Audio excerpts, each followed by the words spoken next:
नमस्कार मंडळी, आपले खूप खूप स्वागत आहे तन्वीज रसोई या यूट्यूब चॅनलमध्ये. तर आज आपण साच्यामध्ये भोपळा घालून एक अशी रेसिपी तयार करणार आहोत की तुम्हाला खरंच खूपच आवडणार आहे. आणि ही रेसिपी चवीला इतकी भन्नाट आणि भारी लागते ना खरंच. त्यामुळे व्हिडिओ कुठेही स्किप न करता शेवटपर्यंत नक्कीच बघा. चला तर थेट रेसिपीकडे वळूया. तर सुरुवातीला आपल्याला भोपळा स्वच्छ धुवून त्याची सालं काढून घ्यायची आहेत. तर मी ऑलरेडी भोपळा हा धुवून घेतलेला. आता त्याच्यावरच्या ज्या बिया आहेत त्या काढून घेऊया आणि संपूर्ण भोपळा व्यवस्थित असा सोलून घेऊया.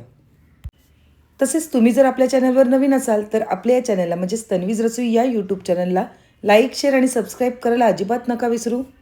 तसेच बाजूला असलेल्या बेल आयकॉनवर प्रेस करायला विसरू नका. म्हणजे जेव्हा जेव्हा मी काही नवीन पदार्थ बनवेल त्याचे सगळ्यात पहिले नोटिफिकेशन तुम्हाला येईल.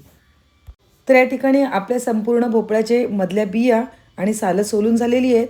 आता आपल्याला हाच भोपळा बारीक असा कापून घ्यायचा आहे. म्हणजेच त्याच्या बारीक बारीक अशा फोडी करून घ्यायच्या आहेत. तुम्हाला नक्कीच उत्सुकता लागली असेल की आज आपण कोणती रेसिपी बनवणार आहोत. लवकरच बघणार आहोत. सर्व भोपळ्याच्या आपण बारीक अशा कापा करून घेतलेल्या आहेत. जवळपास वजनी प्रमाण बघायला गेलं तर भोपळ्याचे वजन हे 1/2 किलो एवढे भरलेले होते.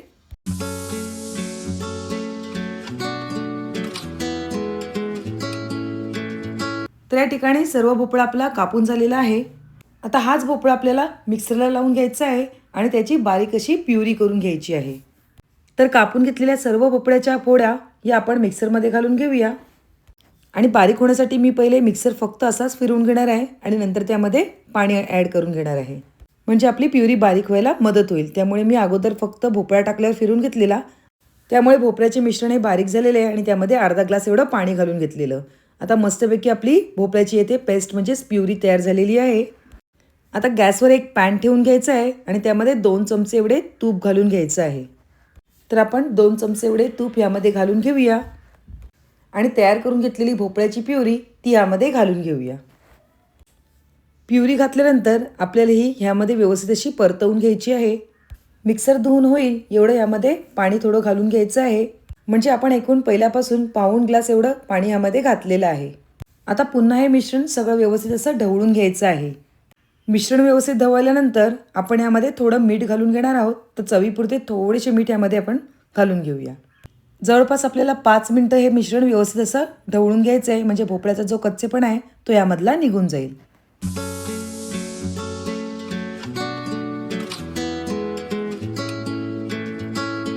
जवळपास मिश्रण ढवळून 5 मिनिटं झाले आहे आणि आपल्या मिश्रणाचा रंगसुद्धा बदललेला आहे. आता आपण यामध्ये तांदळाचे पीठ घालून घ्यायचे आहे. एक छोटी वाटी भरून होईल एवढं पहिले मी पीठ घालून घेतलेलं आहे. या मिश्रणामध्ये जेवढं मावेल तेवढं आपल्याला तांदळाचं पीठ या ठिकाणी घालायचं आहे. अजून एक अर्ध्या वाटीपेक्षा थोडं कमी पीठ या ठिकाणी मी घेतलेलं आहे आणि ते ह्यामध्ये घालून घेतलेलं आहे. आता ज्याप्रमाणे आपण मोदकांना उकड घेतो त्याप्रमाणे आपल्याला ह्याची उकड घ्यायची आहे आणि हे सगळं पीठ व्यवस्थित असं ढवळून घ्यायचं आहे. म्हणजे त्यामध्ये काही गुठळ्या राहणार नाही आणि पीठसुद्धा व्यवस्थित असं मिक्स होईल. तर आपण हे व्यवस्थित असं ढवळून घेऊया.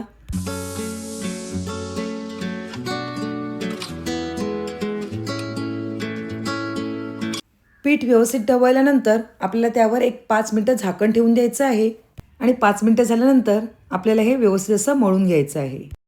तर आपण हे मिश्रण एका ताटामध्ये काढून घेऊया आणि व्यवस्थित ज्याप्रमाणे आपण मोदकाला मळतो त्याप्रमाणे ह्याचा गोळा करून घेऊया. खूप सोपी आणि पटकन होणारी रेसिपी आहे. तसेच पारंपरिकसुद्धा आहे, पण यामध्ये थोडासा मी चेंज केलेला आहे. समजेलच लवकर.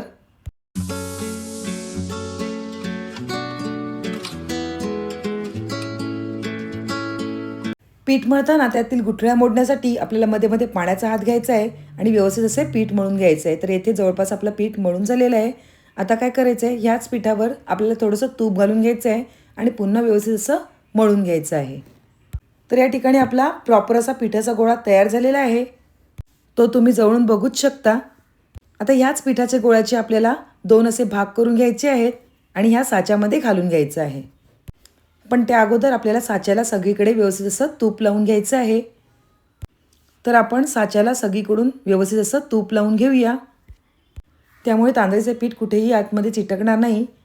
तसेच आपल्याला बारीक शेवेच्या साचेचा इथे उपयोग करायचा आहे. तर आपण या साच्याला सुद्धा म्हणजेच या चकतीला सुद्धा व्यवस्थित असं तूप लावून घेऊया आणि आपण तयार केलेले पीठ आहे ते यामध्ये घालून घेऊया.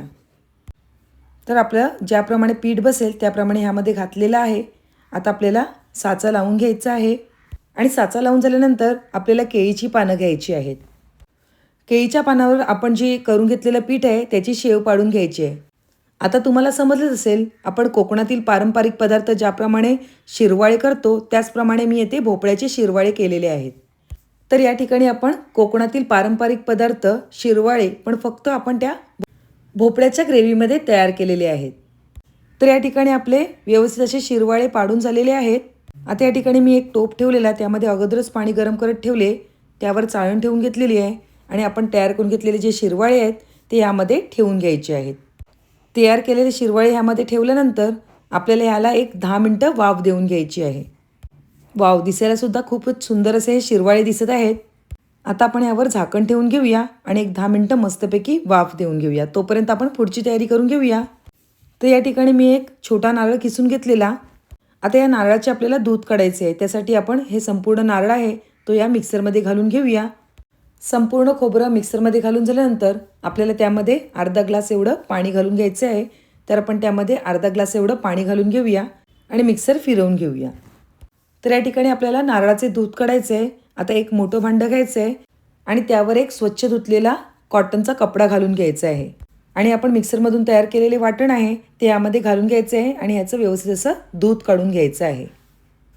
कॉटनचा कपडा संपूर्णपणे आपण एकत्रित करून घेऊया आणि व्यवस्थित असं हे पिळून घेऊया, म्हणजे ह्याच्यातलं जे दूध आहे ते व्यवस्थित असं निघलं जाईल.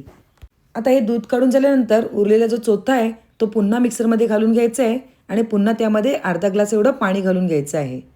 तर आपण हे सगळं मिश्रण मिक्सरमध्ये काढून घेऊया आणि अर्धा ग्लास एवढं पाणी यामध्ये घालून घेऊया. पुन्हा अशाच प्रकारे आपल्याला मिक्सर फिरून घ्यायचं आहे आणि सेम ह्याच प्रकारे आपल्याला दूध काढून घ्यायचं आहे.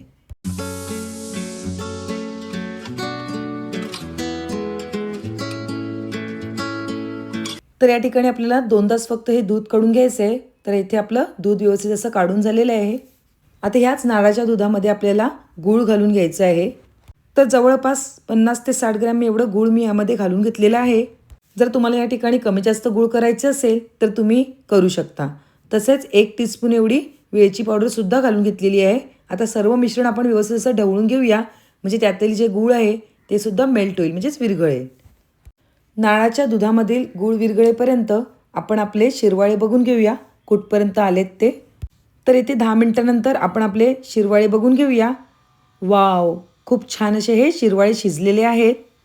थोडं थंड झाल्यानंतर आपण शिरवाळे बघून घेऊया. एकदम छान असे झालेले आहेत, अगदी मऊसूत असे झालेले आहेत आणि अजिबात चिकट असे झालेले नाही आहेत. चला तर आपण आपली डिश सर्व करून घेऊया. तयार झालेले शिरवाळे आपल्याला या केळीच्या पानावर काढून घ्यायचे आहेत. तर ते आपण केळीच्या पानावर काढून घेऊया. ह्यातील 2 शिरवाळे आपण ह्या केळीच्या पानावर ठेवून देऊया. सुगंधसुद्धा खूप छान येतो आहे. थोडासा वेगळा भोपळ्याचा सुगंध याला येते आणि खरंच खूपच छान अशी ही डिश लागते. आपण तयार करून घेतलेले नारळाचे दूध आहे ते यावर घालून घेऊया आणि दूध घातल्यानंतर थोडेसे वरून गूळसुद्धा घालून घेऊया. तुम्ही तुमच्या आवडीप्रमाणे कमी जास्त येथे गूळ करू शकता. वाव, तर येथे आपली भोपळ्याची शिरवाळे ही डिश तयार झालेली आहे.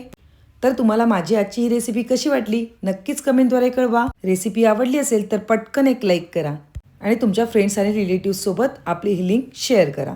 पुन्हा एक नवीन रेसिपी घेऊन येऊया. तोपर्यंत बाय बाय. थँक्यू.